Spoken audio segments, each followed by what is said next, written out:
मैंने गंगा को देखा। एक लंबे सफर के बाद जब मेरी आंखें कुछ भी देखने को तरस रही थीं,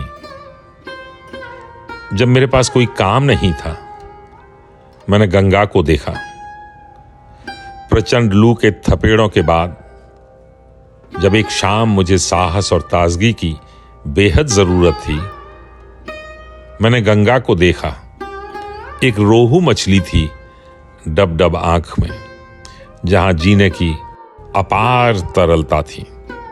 मैंने गंगा को देखा जहां एक बूढ़ा मल्लाह रेती पर खड़ा था, घर जाने को तैयार।